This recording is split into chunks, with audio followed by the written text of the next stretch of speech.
Hello, and welcome to Spoiler Alert, where I tell you how something was that isn't yet.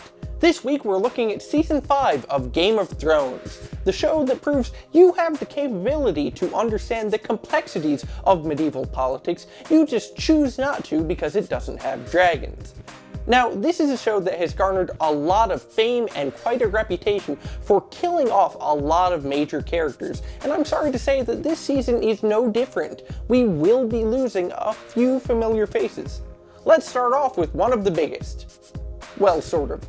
Tyrion has had a rough go of it lately, and things don't get easier for him as he joins up with Team Targaryen. In exchange for his help, they let him ride a dragon and soar majestically through the skies, only to plummet to his death. I guess he wasn't tall enough for that ride. And speaking of Daenerys' dragons, more bad news. See, here's something you have to understand about reptiles. They just don't form bonds the same way that mammals do. No matter how well you take care of your pet chameleon, if that thing got big enough, it would eat you. Luckily, they just don't grow that big. Dragons, on the other hand, do. So that's it for Daenerys, last of the Targaryens. What about the Lannisters? Well, I have some good news for you on this front. Cersei Lannister finally gets what's coming to her when she dies of blood loss this season because Jaime got the bright idea to try fisting with his golden hand. In a completely separate incident, Jaime gets an infection in his stump and perishes from that. Apparently, he put it someplace dirty. Without their parents to order the servants around, all the Lannister children unfortunately starved to death, because let's face it, I wouldn't serve a Lannister either if I didn't have to. The Stark children, on the other hand, have been hanging on to life for a while, but that changes now. Sansa Stark finally drowns in her own blood after biting her tongue one too many times.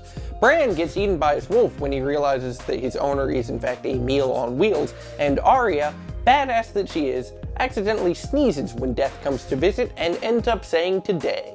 Jon Snow meets a similar fate to his siblings when, running heroically into battle, he trips and falls on his sword. Evidently, no one ever told him not to run with pointy objects, but as we all know, you know nothing, Jon Snow. So that's the main cast. How about the smaller characters? Well, Brienne of Tarth perishes because ever since the dinosaurs, the Earth just hasn't produced enough oxygen to support creatures of that size. Marjorie Tyrell dies when she forgot which wine her grandma put Joffrey's poison in. Walder Frey dies of a heart attack, which I found odd. I was fairly certain he had no heart. Lord Varys' gash gets gangrene, Olenna's too old to live much longer, Baldwin gets frostbite, Theon gets STDs, Littlefinger gets more STDs, and they die, dead, dying dead. Yes, it's quite a bloodbath on this season of Game of Thrones, but really, did you expect anything different? And now, in the wake of all this death and destruction, the war is over, and the last remaining participant sits firmly on his Iron Throne. So that's it for Spoiler Alert. We're going to be away for a few weeks because I'm moving, but don't worry, when I get back, the most important part of the show will still be here.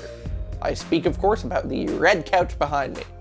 So, until then, don't forget to leave me some comments telling me what you want me to review in advance next, and join us next time when we review Orphan Black Season 3. And until then, don't say I didn't warn you.